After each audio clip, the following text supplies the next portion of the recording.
Alright, we're in our final video on my beginner tutorial series on RCBasic.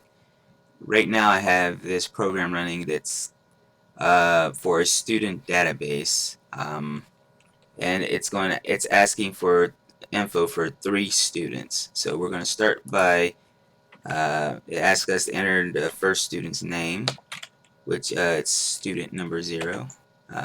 That's going to be important for later on. So we'll enter his name as Bob.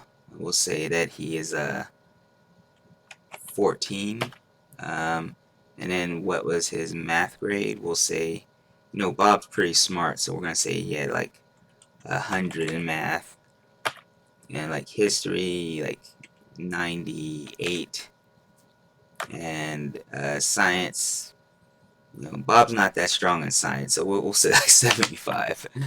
And student number 1 will be, Karen, and she'll be 15, and her math grade will be like, average 85. Let's say 86 for history, and like an 83 for science. And our last student's name we're going to call Noob. And his age, I'm going to say his age is like, like 103. Math, we'll say that Noob is also pretty smart in math. Maybe not as smart as Bob, so like 99. History, like 96, and science would be like 90. Alright, so after we've entered the info for our first 3 students, it asks us to show, like, press 0 to show student 0's info, 1 to show student 1's info, 2 to show student 2's info, and then Q to quit.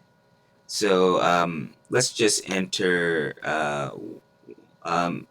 we have Bob is 0 and Karen's 1 and Noob is 2.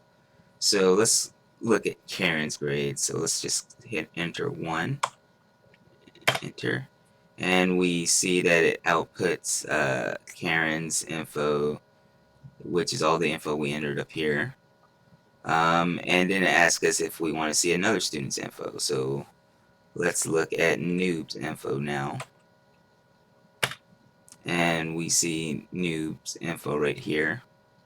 99 in math and a 96 in history. So all the stuff we entered up there for Noob. And let's see what happens if we just enter nothing. It asks us to please select one of the options provided. So what would happen if we entered 4? And it still says please select one of the options provided. So we have to enter one of these options. So then we could just hit either lowercase or capital Q to quit, which I'll just go with lowercase. And that's the end of our program. The reason I showed this is that for this final video, I'm just basically giving you homework. Try to recreate this program, and the source code for this program that I did will be available in the tutorial section in the forum if you want to look at that. But try to take a shot at it on your own before just going and looking at the code that I provide.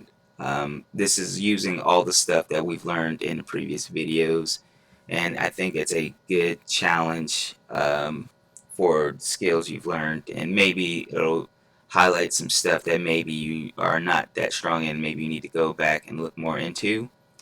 One other thing I want to show is, oh, hang on, the manual. And in the manual, there's a few sections here that maybe will be worth going and look into. The Intro to Programming series basically is a more in-depth explanation on a lot of stuff I've covered in the previous videos, plus like some extra things I may not have covered in these videos.